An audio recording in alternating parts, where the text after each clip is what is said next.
Presidential candidates setting their sights in the key battleground state of North Carolina just 82 days now before the presidential election. Any minute now, former President Trump is set to take the stage in Asheville. Queen City News has you covered this afternoon on Trump's visit and how Republicans and Democrats are making a push in the battleground state. We're going to start with our Daniel Pierce in Asheville, where the former president is about to address his supporters.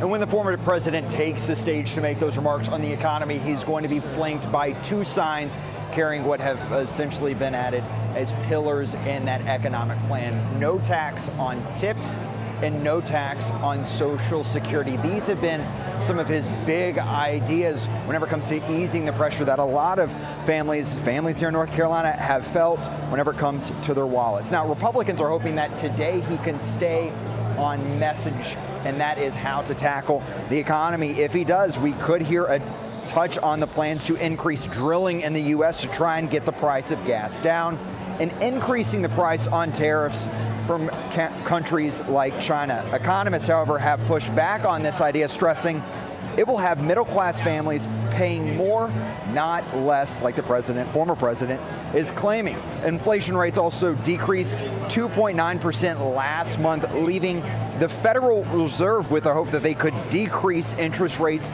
in September.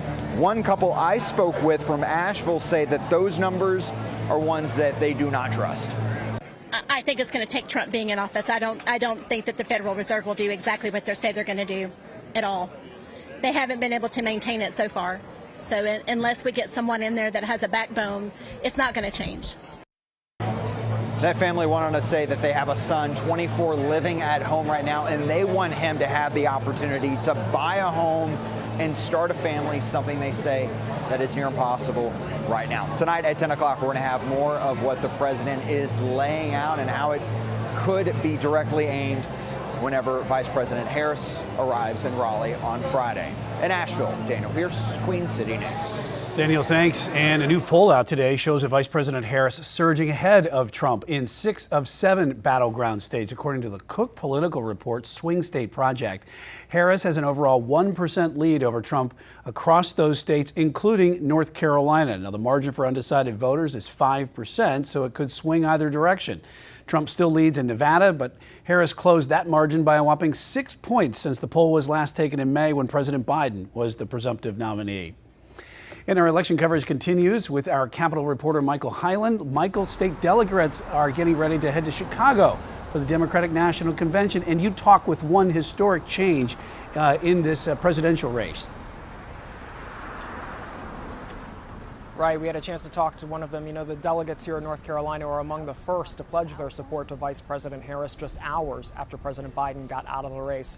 I talked to Brenda Pollard, who's from Durham, who's going to her 5th Democratic convention. She said the state's delegates got behind Harris because of what she called the short runway in terms of time left until the election and the fact that Biden endorsed her. Pollard says Harris needs to make the case to the American people about what's going to be different if she wins and what direction she wants to take the country. She pointed to younger Democrats becoming more engaged and says North Carolina is back in play. A spokesperson for former President Trump's campaign also talked to us about how they'll counter the Democrats next week.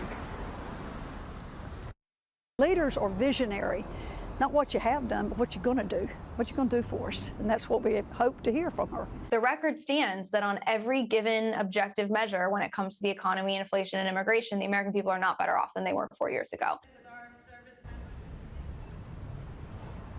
Before the convention, Harris will be here in Raleigh on Friday talking specifically about lowering costs and price gouging. It'll be her first major policy-focused speech since becoming the Democratic candidate. Live in Raleigh, Michael Hyland, Queen City News.